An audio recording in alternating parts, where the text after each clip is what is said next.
नमस्कार दोस्तों, आप सभी का स्वागत है आपके अपने प्लेटफॉर्म उपलब्धि द टारगेट पर। तो आज हम लेकर आए हैं डेली हिंदी न्यूज एनालिसिस अर्थात डीएचएनए के 23 अक्टूबर 2025 का संस्करण, जिसमें सभी महत्वपूर्ण समाचार पत्रों के महत्वपूर्ण टॉपिक्स को कवर किया गया है, जो आपके जनरल अवेयरनेस और सभी कम्पिटेटिव एग्जाम्स के लिए काफी महत्वपूर्ण साबित होने वाला है। तो चलिए शुरू करते हैं। तो आज का जो महत्वपूर्ण अपडेट है वो ग्लोबल फॉरेस्ट रिसोर्स असेसमेंट 2025 की रिपोर्ट से आ रहा है, जिसमें भारत के वन दुनिया में 9वें स्थान पर भारत आ गया है। तो बढ़ते वन क्षेत्र में हम तीसरे स्थान पर हैं लगभग।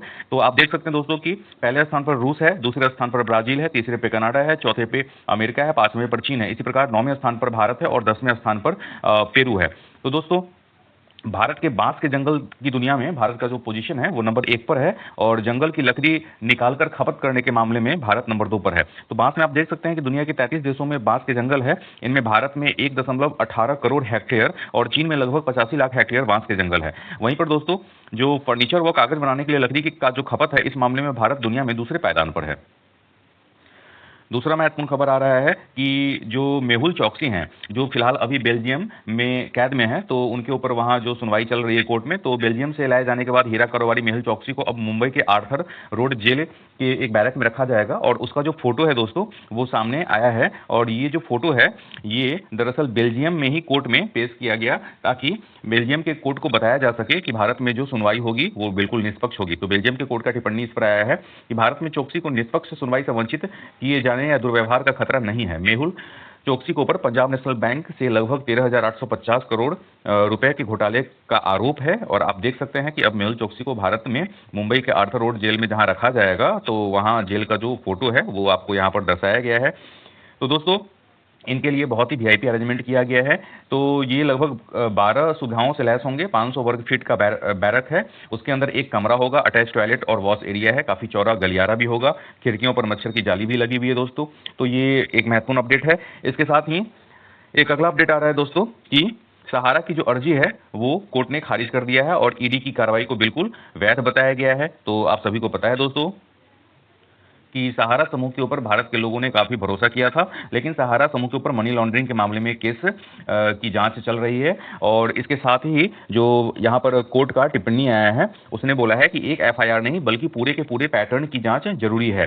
सहारा समूह के ऊपर देश भर में लगभग 300 ठगी का जो केस है वो दर्ज है, और इस पूरे पैटर्न की जांच के लिए कोर्ट की टिप्पणी यहाँ पर काफी मायने रखती है। तो चलिए अगली न्यूज की ओर बढ़ते हैं दोस्तों। जैसा कि कल के डीएचएन सीरीज में हमने बताया था कि फ्रांस का जो लुब्र म्यूजियम है वहां से शाही जो गहना था उसकी चोरी हो गई थी। तो अब उसको उसका जो वैल्यूएशन है वो लगभग 900 करोड़ रुपए का ये शाही गहना है, जिसका वैल्यूएशन आंका गया है, और इसको पता लगाने के लिए लगभग 100 स्पेशल एजेंट को लगा दिया गया है। तो मशहूर पेरिस के लुब्र म्यूजियम में रविवार को ये चोरी हुई थी, और ताज के 8 गहनों के बारे में अब तक कोई जानकारी प्राप्त नहीं हो पाया है। तो जांच टीम में अब 60 के बजाय लगभग 100 स्पेशल एजेंट लगाया गया है। टीम खोजबीन भी कर रही है। तो दोस्तों आपको बताते चले कि जो लुब्र म्यूजियम है फ्रांस में, तो इसके सुरक्षा में लगभग 1200 गार्ड लगे हुए हैं, और 52 से अधिक दमकल कर्मी भी इसकी सुरक्षा में दिन रात मुस्तैद रहते हैं। तो दोस्तों इससे पहले भी यहाँ पर कई सारी चोरी हो चुकी हैं। 1792 में 10,000 से ज्यादा पत्थरों की यहाँ से चोरी हो गई थी। तो लुब्र म्यूजियम में जिस शाही गहनों की चोरी हुई है दोस्तों, उसका आज फोटो भी दिया गया है। ये वही शाही ज्वेलरी है जिनकी चोरी हो गई, और इसका जो वैल्यूएशन है ये लगभग 900 करोड़ रुपया अभी आंका गया है। तो ये एक महत्वपूर्ण अपडेट आ रहा है दोस्तों। अगली न्यूज की ओर बढ़ते हैं। हेल्थ सेक्टर से एक महत्वपूर्ण अपडेट आ रहा है कि अमेरिका के नेशनल इंस्टीट्यूट ऑफ हेल्थ के वैज्ञानिकों ने एक नई रिसर्च में बताया है कि कोरोना संक्रमण के बाद सूंघने की शक्ति पर पड़ने वाले असर कई लोगों के लिए अस्थायी हो सकता है। इसमें बताया गया है कि संक्रमित होने के 2 साल बाद भी 80% लोग जिनकी सूंघने की क्षमता बदली थी, उनमें गंध पहचानने के परीक्षण में वो फेल हो गए हैं, और हर 4 में से एक व्यक्ति ने या तो गंध पूरी तरह खो दी है या उनमें गंभीर कमी आ गई है। दोस्तों आप सभी को बताते चले कि जो 2020 में कोरोना पैंडेमिक आया था, तो उसमें सिर्फ श्वसन संबंधी समस्या ही नहीं, इसके साथ साथ सूंघने की शक्ति भी के ऊपर भी लोगों को असर हुआ था। और अब इस पर एक महत्वपूर्ण अपडेट आया है। डॉक्टर हार्डविट कहते हैं कि आप धुआं नहीं सूंघ पाएंगे, गैस लीक नहीं पहचान पाएंगे, सड़ा खाना भी नहीं समझ पाएंगे। तो ये रोजमर्रा की जिंदगी के लिए एक बहुत बड़ा खतरा बन सकता है। तो ये जो स्टडी है दोस्तों, ये इस समय आया है जब ब्रिटेन में कोरोना के 2 नया वेरिएंट पाया गया है। ये 2 वेरिएंट हैं XFG और XFG3। तो ये दोनों काफी इंपॉर्टेंट अपडेट है दोस्तों। इसके साथ अगली न्यूज को देखते हैं। अमेरिकी मक्का एथेनॉल की खरीद बढ़ा सकता है भारत। फिलहाल अभी भारत के ऊपर अमेरिका की तरफ से 50% टैरिफ थोपा गया है और भारत इसको अभी अपने ऊपर ढो रहा है। तो भारत की चुनिंदा वस्तुओं पर लगने वाला लगभग 50% टैरिफ घट के 15% हो सकता है। इसमें अमेरिकी वार्ताकार जो हैं वो दावा कर रहे हैं कि भारत क्रमिक तरीके से रूसी कच्चे तेल की खरीद में कमी ला सकता है। साथ ही अमेरिका से नॉन जीएम जीएम का तात्पर्य है जेनेटिकली मॉडिफाइड मक्का और सोयाबीन के लिए बाजार को खोल सकता है। भारत का मानना है कि तेजी से बढ़ी घरेलू पोल्ट्री, डेयरी और एथेनॉल इंडस्ट्री में अमेरिकी उत्पाद खप जाएगा। तो अभी भारत सालाना लगभग 5 लाख टन मक्का अमेरिका से आयात करता है। इस बीच भारत ने भी अमेरिकी पक्ष को बता दिया है कि जो नॉन जीएम मक्का है इस पर वर्तमान का जो 15% टैक्स है इसको कम नहीं किया जाएगा। इसके साथ ही आपको बताते चले कि अभी दिवाली के शुभ अवसर पर ट्रंप ने भी व्हाइट हाउस में दिवाली मनाया और भारत के प्रधानमंत्री नरेंद्र मोदी को इन्होंने फोन करके बधाई भी दी। इसके साथ ही ट्रंप ने कमेंट किया, एक स्टेटमेंट भी जारी किया कि मोदी जो है प्रधानमंत्री मोदी भारत के वे महान नेता हैं और वे अमेरिका के एक बेहतरीन दोस्त भी हैं। ट्रंप ने फोन कॉल करके मोदी को शुभकामनाएं भी दी है। तो इसके साथ ही एक और यहाँ पे इंपॉर्टेंट अपडेट है दोस्तों कि जो ट्रेड डील है ये ट्रंप के टेबल पे पहुंच चुका है, लेकिन उनके ईगो के कारण ये अब तक अटका हुआ है। तो आजकल में इसके जल्द संपन्न होने की संभावना जा रही है। दोस्तों आजकल ट्रंप जो है जो अमेरिका के राष्ट्रपति हैं वो अपने हरकतों के कारण पूरे वैश्विक मीडिया में छाए हुए रहते हैं। तो आप देख सकते हैं कि यहाँ पर ट्रंप के द्वारा आर्टिफिशियल इंटेलिजेंस का उपयोग करके कुछ चित्र प्रदर्शित किया गया है और सोशल मीडिया पर डाला गया है। तो इसमें आप देख सकते हैं कि ट्रंप ने खुद को फाइटर किंग, नोबेल विजेता, वार हीरो और यहाँ तक कि पोप जैसे काल्पनिक छवियां बनवाकर खुद की पोस्ट की है इन्होंने। सबसे आश्चर्यजनक बात ये होती है कि खुद उस क्रिएटिव पोस्ट को बनाना और खुद से पोस्ट करना, यहाँ तक कि इन्होंने बराक ओबामा को हिरासत में लेते हुए भी पोस्ट को डाला है जो कि बिल्कुल काल्पनिक है। इसी तरह एल्विस प्रेस्ले के साथ दिखाकर ट्रंप की छवि को ग्लैमरस, मशहूर और कूल रूप से भी पेश किया गया है। यहीं पर एक बत्तख और एक बिल्ली के साथ भी एक कूल फोटो इनके द्वारा पोस्ट किया गया है। तो वहीं पर जो भारत वो वैश्विक स्तर पे राजनीति को समझने वाले लोग हैं उनका मानना है कि राष्ट्रपति डोनाल्ड ट्रंप जो है वो एआई को राजनीतिक प्रोपेगेंडा का हथियार फैक्ट्री बना रहे हैं। विरोधियों को बदनाम करने से लेकर खुद को महिमा मंडित करने तक ट्रंप ने सोशल मीडिया पर अब तक 62 से ज्यादा एआई जनरेटेड फर्जी तस्वीर और वीडियो पोस्ट किया है। तो ट्रंप के आलोचकों के अनुसार यह मॉडर्न फेक प्रोपेगेंडा का सबसे खतरनाक प्रयोग है, जबकि व्हाइट हाउस इसे क्रिएटिव स्ट्रेटजी बताकर बचाव में खड़ा है। तो जो व्हाइट हाउस है ये ट्रंप के बचाव में लगातार खड़ा है। इसके साथ ही दोस्तों एआई का जो अगला मोर्चा है ये 2026-27 के चुनाव में इसका खुलकर इस्तेमाल होने वाला है। विशेषज्ञ मानते हैं कि ये वह समय होगा जब AI generated fake image, fake speech और फेक वीडियो सबसे बड़ा चुनावी हथियार बनकर सामने आएंगे। तो दोस्तों सबसे बड़ी चिंता यह है कि फेक कंटेंट वायरल होने की जो रफ्तार है ये फैक्ट चेक से कई गुना तेज है। ऐसे में 2026-27 के चुनावों में मतदाता का फोकस मुद्दों से हटकर इमोशनल प्रोपेगेंडा की तरफ जा सकता है। तो ऐसे में जीत का जो फॉर्मूला होगा वो हो पहले झूठ फैलाओ और बाद में सफाई दो। तो दोस्तों आप इस तरह से देख सकते हैं, यहाँ पे कुछ चेकलिस्ट भी आज दिया गया है जिससे आप पहचान सकते हैं कि ये एआई के द्वारा जो जनरेटेड वीडियो है ये फेक है। तो चेहरा, उंगलियां, बैकग्राउंड और टेक्स्ट पर आप ध्यान दे सकते हैं। एआई में असामान्य डिटेल्स होते हैं। इसके साथ ही पोस्ट का स्रोत आप देखें कि किसने डाला है, किस भरोसेमंद मीडिया ने पब्लिश किया है, ये सारा कुछ इंपॉर्टेंट इन्फॉर्मेशन है। चलिए अगली न्यूज की ओर बढ़ते हैं। दोस्तों भारत में दिवाली का त्योहार काफी धूमधाम से मनाया जाता है और इस अवसर पर धनतेरस के दिन सोने की जो खरीदारी है ये अपने उच्चतम रिकॉर्ड को हासिल करता है। तो अब दीपावली के बाद अचानक से भारत में सोने की जो मांग है वो घटी है और इसी के साथ सोना जो है ये लगभग 3,726 रुपया प्रति 10 ग्राम सस्ता हुआ है और चांदी 10,549 रुपया प्रति किलोग्राम सस्ता हुआ है। तो सोना जो है दोस्तों ये लगभग 5% टूटा है। अगस्त 2020 के बाद ये सबसे बड़ी एक दिनी गिरावट दर्ज की गई है। तो दिवाली से पहले रॉकेट की रफ्तार पर सवार रहे सोना चांदी औंधे मुंह गिरने लगे हैं। बुधवार को भारतीय बाजार में सोना 3,726 रुपये प्रति 10 ग्राम और चांदी 10,549 रुपये प्रति किलो सस्ता हो गया है। तो ये एक बहुत बड़ी गिरावट है दोस्तों। हम यहाँ पर आपको बताते चले कि ये जो लगातार सोने और चांदी के मांग में वृद्धि अथवा अंतर्राष्ट्रीय कारणों के कारण जो सोने और चांदी के प्राइस लगातार ऊपर की ओर जा रहे थे तो उसमें पहली बार गिरावट इतने बड़े स्तर पर देखा गया है। तो अब जो दोस्तों यहाँ पर गिरावट है ये अस्थायी रहेगा, ऐसा शादी में मांग चूंकि लगातार बनी रहती है सोने चांदी का, ऐसा एक्सपर्ट का मानना है। लेकिन यह देखने वाली बात है आगे चल के कि ये जो गिरावट है ये अस्थायी है या अस्थायी है और ये किस प्रकार का ट्रेंड बनाता है। अगला इंपॉर्टेंट न्यूज है दोस्तों कि जो भारत के राष्ट्रपति हैं द्रौपदी मुर्मू ये केरल पहुंचे हैं और केरल पहुंच के ये पहली बार सबरीमाला में भगवान अयप्पा मंदिर में पूजा अर्चना किया इन्होंने। वे यहाँ पर आने वाले पहली महिला राष्ट्रपति हैं, दर्शन करने वाली दूसरी राष्ट्रपति हैं। इससे पहले जो भारत के राष्ट्रपति वीवी गिरी रह चुके हैं 1970 में यहाँ डोली से पहुंचे थे और उन्होंने भगवान अयप्पा मंदिर में पूजा अर्चना किया था। तो राष्ट्रपति ने पंबा नदी के पानी से पैर भी धोया। तो दोस्तों यहाँ पर पंबा नदी काफी इंपॉर्टेंट हो जाता है, ये केरल में सिचुएटेड है।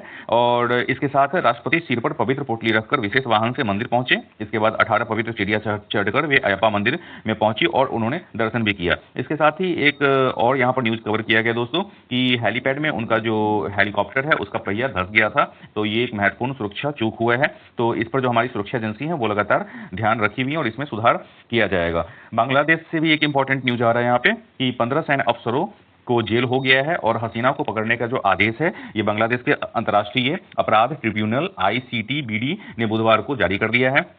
और जिन 15 सैन्य अफसरों को यहाँ पर जेल किया गया है उनके ऊपर आरोप है कि उन्होंने मानवाधिकार का उल्लंघन किया है, लोगों को जबरन उन्होंने गायब करवाया है, हत्याओं और हिरासत में यातना भी दिया गया है। तो इसमें 6 ब्रिगेडियर जनरल हैं, 1 मेजर हैं, कई सारे कर्नल और लेफ्टिनेंट कर्नल इसमें शामिल हैं। तो ये एक महत्वपूर्ण अपडेट है दोस्तों। तो चलिए अगली न्यूज की ओर बढ़ते हैं हम। दोस्तों अंतर्राष्ट्रीय स्तर पे बोलीविया में 20 साल के बाद समाजवादी शासन का अंत हो गया है। तो रॉड्रिगो पॉज देश के नए राष्ट्रपति चुन लिए गए हैं। तो बोलीविया में दोस्तों जो नए राष्ट्रपति देश के चुने गए हैं वो रॉड्रिगो पॉज हैं। आप सभी इसको ध्यान में रखेंगे। इसके साथ ही दोस्तों जो अगला न्यूज है यहाँ पे वो ओपन एआई की तरफ से है, जहां पर ओपन एआई ने मैक उपयोगकर्ताओं के लिए चैट जीपीटी एटलस नाम से एक नया एआई संचालित वेब ब्राउजर लॉन्च किया है। तो यह ब्राउजर चैट जीपीटी की बुद्धिमत्ता को सीधे ब्राउजिंग अनुभव से जोड़ देता है। तो ये एक महत्वपूर्ण अपडेट है दोस्तों। तो इसके साथ हम लोग अगली न्यूज की ओर बढ़।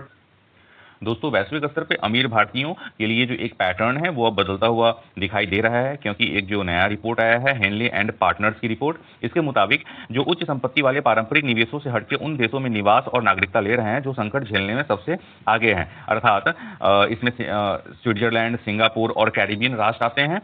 तो इस नए ट्रेंड को सॉवरेन डाइवर्सिफिकेशन कहा गया है। तो दोस्तों इसको ध्यान में रखेंगे कि सॉवरेन डाइवर्सिफिकेशन क्या है। तो इसमें जो उच्च आय वाले लोग हैं या जिनकी संपत्ति अधिक है तो वो अब पारंपरिक निवेश से अलग हट के ऐसे राष्ट्र की और नागरिकता लेने के लिए अग्रसर हो रहे हैं जहां पे दोहरी नागरिकता मान्य है। इसी के साथ दोस्तों आपको बताते चलें कि एशियाई जो परिवार हैं उनके लिए सिंगापुर सबसे पसंदीदा जगह बनता जा रहा है और सिंगापुर एशियाई फैमिली के लिए पसंदीदा केंद्र तो रहा ही है। स्विट्जरलैंड राजनीतिक तटस्थता और बैंकिंग स्थिरता चाहने वाले उद्यमियों को भी आकर्षित करता है। तो दोस्तों ये एक महत्वपूर्ण अपडेट है। आप देख सकते हैं कि इसमें स्विट्जरलैंड जो है ये आप यहाँ पर पहले नंबर पर आ रहा है, डेनमार्क दूसरे नंबर पर है, नॉर्वे तीसरे नंबर पर और सिंगापुर चौथे नंबर पर। तो ये 10 सबसे लचीले देश हैं जहाँ पर रईस नागरिकता ले रहे हैं और यहाँ पे दोहरी नागरिकता मान्य भी है। तो ये जो रिपोर्ट लाया गया है दोस्तों ये हेनले एंड पार्टनर्स के global investment risk and resilience index लाया गया है। तो हेनले एंड पार्टनर्स का नाम हम सभी लोग ध्यान में रखेंगे। तो चलिए अगली न्यूज को देखते हैं। दोस्तों ऑस्ट्रेलिया बनाम भारत दूसरा वनडे आज सुबह 9 बजे से शुरू हो जाएगा, जिसमें ऑस्ट्रेलिया और भारत के बीच 3 वनडे की सीरीज का दूसरा मुकाबला आज खेला जाएगा। मैच जो है ये ऑस्ट्रेलिया के एडिलेड ओवल पर सुबह 9 बजे से शुरू होगा। तो आप देख सकते हैं कि एडिलेड के जो किंग कोहली हैं वो पूरी तरह से तैयार हैं। तो जो दोनों टीम है दोस्तों उसके बारे में बताते चलें कि इसमें प्लेइंग 11 में जो कैप्टन है भारत की तरफ से वो शुभमन गिल हैं और ऑस्ट्रेलिया की तरफ से जो कैप्टन है वो मिचेल मार्श हैं। तो चलिए अगली न्यूज की ओर बढ़ते हैं दोस्तों। अगला एक इंपॉर्टेंट न्यूज अभिनव बिंद्रा की तरफ से दिया गया है, जहां पर उन्होंने बताया है कि ओलंपिक जो 2026 का शीतकालीन ओलंपिक होगा उसके लिए मसाल वाहक उनको चुना गया है। और ये जो 2026 का ओलंपिक खेल है ये 6 से 22 फरवरी के बीच इटली के मिलान और कार्टिना डियम्पेजो में आयोजित किया जाएगा। तो हम सभी ध्यान में रखेंगे कि इटली का जो मिलान और कार्टिना डियम्पेजो है यहाँ पे अगला ओलंपिक का आयोजन किया जाना है और ये 6 से 22 फरवरी तक ये जारी रहेगा। तो इसी के साथ दोस्तों आपको बताते चलें कि एक और इंपॉर्टेंट न्यूज आया है, ये एशिया कप ट्रॉफी को लेकर आया है। आप सभी को पता है कि पिछले चैंपियंस ट्रॉफी में भारत ने जो पीसीबी के अध्यक्ष थे वो चूंकि पाकिस्तान के राजनीतिज्ञ भी हैं तो उनसे ट्रॉफी लेने से मना कर दिया था। तो उसके बाद अब पीसीबी के जो अध्यक्ष हैं मोहसिन नकवी एशियाई क्रिकेट परिषद एसीसी के प्रमुख के तौर पर व्यक्तिगत रूप से भारत को एशिया कप ट्रॉफी सौंपने के अपने रुख से पीछे नहीं हट रहे हैं। और अब नकवी ने जोर देकर कहा है कि वह 10 नवंबर को दुबई में समारोह आयोजित करने के इच्छुक है जहां बीसीसीआई का प्रतिनिधि और भारतीय टीम का कोई भी उपलब्ध खिलाड़ी उनसे ट्रॉफी ले सकता है। तो एसीसी ट्रॉफी सही मायने में भारतीय क्रिकेट टीम की है ऐसा उन्होंने कमेंट भी किया है, लेकिन यह तब तक एसीसी मुख्यालय में रखी रहेगी जब तक बीसीसीआई का कोई भी पदाधिकारी या किसी भी उपलब्ध प्रतिभागी खिलाड़ी के साथ एसीसी अध्यक्ष से प्राप्त नहीं कर लेता है। तो ये एक इंपॉर्टेंट अपडेट है दोस्तों। इसी के साथ अगले न्यूज को देखते हैं। जो अगला न्यूज है दोस्तों, ये उत्तराखंड के देहरादून से आ रहा है, जहां पर अब गंगोत्री धाम के जो कपाट है वो शीतकाल के लिए बंद कर दिया गया है। तो दोस्तों वहां पर शीतकाल से पहले जो ये कपाट बंद करने का रस्म है, इसमें अन्नकूट पर्व को मनाया जाता है और इसके पावन अवसर पर बुधवार को विश्व प्रसिद्ध गंगोत्री धाम के जो कपाट हैं ये विधि विधान पूर्वक शीतकाल के लिए बंद कर दिया गया है। तो दोस्तों ये अन्नकूट पर्व जो है ये यहाँ पर महत्वपूर्ण हो जाता है। ये कई बार एग्जाम्स में पूछे जाते हैं कि जो अन्नकूट पर्व है ये कहाँ पर मनाया जाता है, तो ये उत्तराखंड में मनाया जाता है। कपाट बंद होने के बाद मां गंगा की उत्सव मूर्ति को परंपरा अनुसार मुखवा या मुखी मठ के लिए रवाना किया गया है, जहां मां गंगा आगामी 6 माह तक अपने शीतकालीन प्रवास में विराजमान रहेंगी। तो चलिए अगले न्यूज को देखते हैं दोस्तों। यहाँ पे अब अगला न्यूज जो है ये इजराइल की तरफ से आ रहा है, जहाँ पे इजराइल के जो प्रधानमंत्री हैं उन्होंने बुधवार को अपना रुख कड़ा करते हुए घोषणा किया है कि उनका देश अपनी सुरक्षा के लिए स्वयं जिम्मेदार है और वह अमेरिका का संरक्षित देश नहीं है। दोस्तों ये जो कमेंट है ये काफी महत्वपूर्ण हो जाता है, क्योंकि ये उस समय आया है जब इजराइल के प्रधानमंत्री और अमेरिका के उपराष्ट्रपति जेडी वेंस ये दोनों एक मीटिंग करने वाले थे। उससे पहले ये कमेंट आया। वहीं वेंस ने कहा है कि हमारे सामने एक बहुत ही कठिन काम है, हमास को निरस्त करना और गाजा के लोगों के जीवन को बेहतर बनाने और गाजा का पुनर्निर्माण करना। तो ये इजराइल की तरफ से कड़ा संदेश दिया गया है विश्व समुदाय के साथ साथ अमेरिका को भी। दूसरी तरफ इजरायल को गाजा में राहत आपूर्ति करने की अनुमति देनी चाहिए, ऐसा अंतर्राष्ट्रीय न्यायालय आईसीजे के द्वारा बुधवार को कहा गया है। तो दोस्तों आपको बताते चलें कि इजरायल को गाजा में संयुक्त राष्ट्र सहायता एजेंसी को युद्धग्रस्त क्षेत्र में मानवीय सहायता प्रदान करने की अनुमति देनी चाहिए, ऐसा स्ट्रिक्ट एडवाइस दिया गया है अंतर्राष्ट्रीय न्यायालय के द्वारा। तो चलिए अगला इंपॉर्टेंट न्यूज आ रहा है, जो हमारे ओलंपिक स्वर्ण पदक विजेता हैं नीरज चोपड़ा, इनको बुधवार को लेफ्टिनेंट कर्नल का जो पद है ये प्रदान किया गया है। तो रक्षा मंत्री राजनाथ सिंह और आप देख सकते हैं कि यहाँ पर जो हमारे प्रमुख हैं सेना प्रमुख जनरल उपेंद्र द्विवेदी, ये दोनों यहाँ पर उपस्थित रहे और इन्होंने इनको मानद रैंक का प्रतीक चिन्ह प्रदान किया। इसी के साथ रक्षा मंत्री राजनाथ सिंह ने उन्हें दृढ़ता और राष्ट्रीय गौरव का प्रतीक भी बतलाया। और इनके बारे में बताते चले दोस्तों कि इन्होंने टोक्यो ओलंपिक 2020 में एथलेटिक्स में पुरुषों की भाला फेंक प्रतियोगिता में भारत का पहला ओलंपिक स्वर्ण पदक जीतकर इतिहास रचा था। तो चोपड़ा ने 2024 में पेरिस ओलंपिक में भी दूसरा पदक प्राप्त किया, जो कि सिल्वर यानी रजत पदक था। और इसके साथ ही 2023 में विश्व एथलेटिक्स चैंपियनशिप में भी इन्होंने स्वर्ण पदक हासिल किया था। तो इनका जो सबसे बेहतरीन परफॉर्मेंस रहा है दोस्तों ये 90.23 मीटर का 2025 में रहा है और ये इनका व्यक्तिगत सर्वश्रेष्ठ थ्रो भारतीय खेल के इतिहास में मील का पत्थर है। तो दोस्तों ये एक काफी महत्वपूर्ण अपडेट है। तो नीरज चोपड़ा को अब लेफ्टिनेंट कर्नल का जो पद है ये प्रदान कर दिया गया है। वहीं दूसरी तरफ दोस्तों आपको हमने बताया कि वन क्षेत्र के मामले में विश्व स्तर पर भारत 9वें स्थान पर पहुंच गया है। तो इसमें केंद्रीय पर्यावरण मंत्री भूपेंद्र यादव का कहना है कि भारत का 10वें स्थान से 9वें स्थान पर पहुंचना सतत वन प्रबंधन और पारिस्थितिकी संरक्षण के मामले में एक बड़ी उपलब्धि है। वहीं मंत्री महोदय का यह भी कहना है कि विशेष रूप से एक पेड़ मां के नाम पहल के तहत वृक्षारोपण अभियान में बढ़ती जन भागीदारी, बड़े पैमाने पर राज्य सरकारों के अभियानों ने इन प्रगति में योगदान दिया है। तो दोस्तों ये जो रिपोर्ट है ये संयुक्त राष्ट्र के खाद्य एवं कृषि संगठन FAO की रिपोर्ट के अनुसार जारी किया गया है।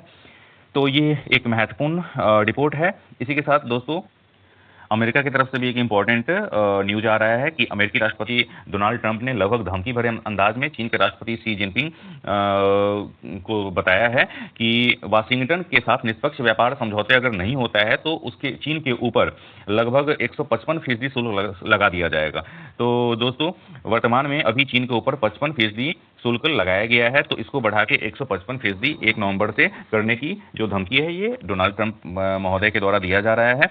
तो डोनाल्ड ट्रंप ने चीन के लिए मांगों की एक सूची भी पेश की है, जिसमें उन्होंने दुर्लभ मृदा, फेंटेनाइल और सोयाबीन को वार्ता की मेज पर बीजिंग के साथ संबोधित करने के लिए अपने शीर्ष मुद्दों के रूप में शामिल किया है। इसी के साथ दोस्तों इन्होंने बताया कि चीन हमारे साथ वर्षों से बहुत कठोर रहा है, क्योंकि हमारे पास ऐसे राष्ट्रपति थे जो व्यवसाय के दृष्टिकोण से होशियार नहीं थे। उन्होंने चीन को हर दूसरे देश को हमारा फायदा उठाने दिया, यानी चीन के साथ साथ वो कहीं न कहीं भारत और अन्य देशों को भी टारगेट कर रहे हैं। तो ट्रंप ने शुल्क को सिर्फ व्यापार का हथियार नहीं बल्कि राष्ट्रीय सुरक्षा का उपकरण भी बताया है। ट्रंप ने दावा किया कि इस शुल्क से अमेरिका को खरबों डॉलर मिल रहे हैं, जिनका उपयोग कर्ज चुकाने के लिए किया जाएगा। तो ये एक महत्वपूर्ण अपडेट है दोस्तों। चलिए अगली न्यूज को देखते हैं। नेपाल के जो प्रधानमंत्री हैं सुशीला कार्की, उन्होंने बताया है कि सरकार स्वतंत्र व निष्पक्ष चुनाव कराने के लिए प्रतिबद्ध है। तो उन्होंने बताया कि अंतरिम सरकार 5 मार्च को होने वाले आम चुनाव स्वतंत्र और निष्पक्ष तरीके से कराने के लिए प्रतिबद्ध है। इसी के साथ सुशीला कार्की पिछले महीने नेपाल की पहली महिला प्रधानमंत्री बनी थी। भ्रष्टाचार और सोशल मीडिया पर प्रतिबंध को लेकर युवाओं को नेतृत्व वाले जेन जेड आंदोलन के बाद तत्कालीन प्रधानमंत्री केपी शर्मा ओली को पद से हटा दिया गया और ये प्रधानमंत्री के पद पर विराजमान हुई। तो चलिए अगले न्यूज को देखते हैं दोस्तों। ये एक इंपॉर्टेंट अपडेट है दोस्तों। आईएनएस सह्याद्री ने भारत और जापान युद्धाभ्यास में दिखाई है ताकत। तो वर्तमान में भारत के स्वदेश निर्मित निर्देशित missile stealth frigate INS Sahyadri ने जापान के साथ संयुक्त समुद्री अभ्यास में हिस्सा लिया है दोस्तों, और इसमें उन्होंने अपना ताकत दिखाया। इसका नाम है जाइमेक्स 25। तो दोस्तों ध्यान में रखेंगे, जाइमेक्स अर्थात JIMEX। तो इसका सीधा सीधा मतलब होता है JIMEX अर्थात जापान इंडिया मैरीटाइम एक्सरसाइज। तो ये भारत और जापान के बीच में प्रत्येक वर्ष होने वाला युद्धाभ्यास है। तो इसमें आईएनएस सह्याद्री ने भारत और जापान के बीच जो युद्धाभ्यास हो रहा है जाइमेक्स, इसमें अपनी क्षमता को दिखाया है दोस्तों। चलिए अगले न्यूज को भी देखते हैं। अब रिजर्व बैंक की तरफ से एक पॉजिटिव न्यूज आया है, जिसमें रिजर्व बैंक के द्वारा बताया गया है कि उसका जो स्वर्ण भंडार है वो सितंबर तक 880 टन को पार कर गया है। तो 2025-26 की पहली छमाही में 880 टन के स्तर को ये पार किया है दोस्तों। ये एक महत्वपूर्ण खबर है। इसके साथ अगले न्यूज को भी देखते हैं। अगला न्यूज जनसत्ता में काफ़ी इंपॉर्टेंट अपडेट को कवर किया इन्होंने। यहाँ पर बताया गया है कि जो कृत्रिम बारिश दिल्ली में होने वाली थी, इसको फिलहाल टाल दिया गया है। तो चूंकि ये प्रारंभ में ये जो प्रयोग है ये जुलाई में किया जाना था, लेकिन परीक्षण के लिए अनुकूल बादल नहीं मिल पाया है अभी तक, और 25 अक्टूबर तक भी कोई संभावना नहीं दिखाई दे रही है।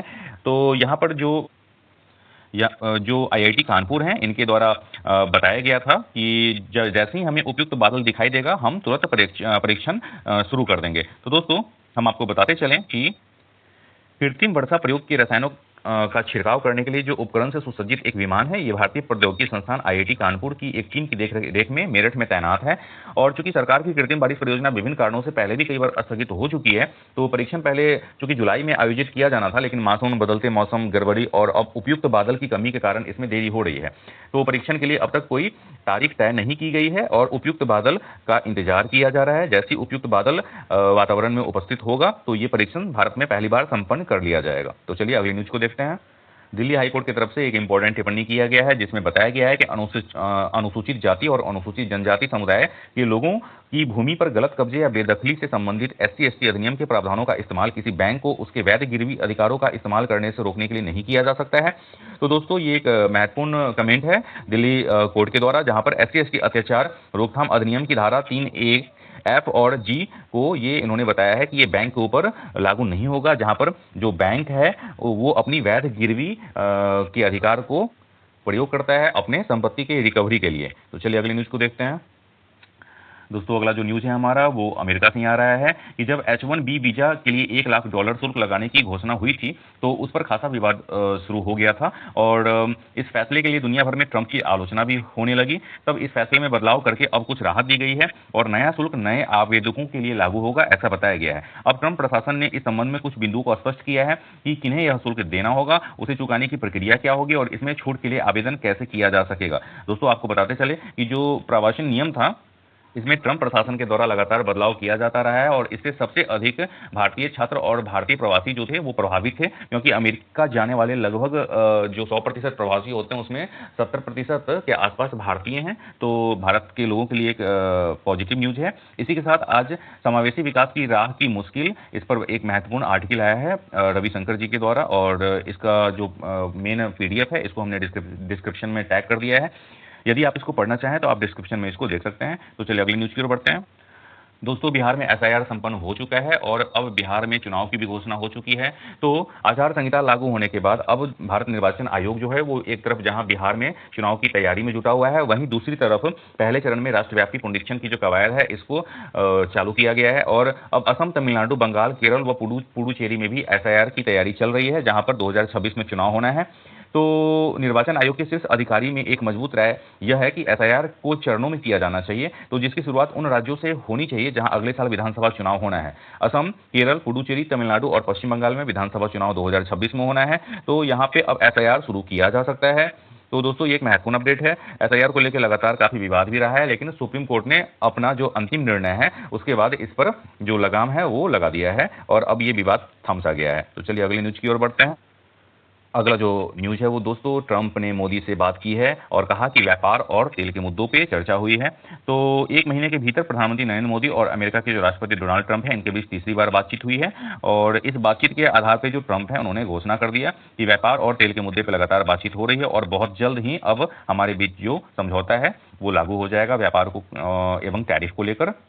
तो दोस्तों ये काफ़ी इंपॉर्टेंट अपडेट है और आप सभी लोग ट्रंप के बड़बोले से भली-भांति परिचित ही हैं दोस्तों। तो कोई भी जो समझौता होता है 2 देश के बीच में तो वो काफ़ी गोपनीय होता है, लेकिन ट्रंप इसको अपने सोशल साइट्स पे पहले ही ज़ाहिर कर देते हैं, जिससे कि उसका जो श्रेय है ये उनको मिल सके। तो इस प्रकार आज हमने सारे महत्वपूर्ण टॉपिक्स को कवर किया है जो आज समाचार पत्रों में आया था। तो दोस्तों आपसे रिक्वेस्ट है कि आपने अगर अभी तक सब्सक्राइब नहीं किया है तो इस चैनल को सब्सक्राइब ज़रूर कर दें, ताकि जो हमारा मनोबल है वो बढ़ा रहे और इसी तरह हम इसके समरी को लाते रहें। तो जल्द ही मिलते हैं डीएचएनए के अगले सीरीज में। तो अब तक बने रहने के लिए आपका बहुत-बहुत धन्यवाद। तो चलिए जय हिंद, जय भारत।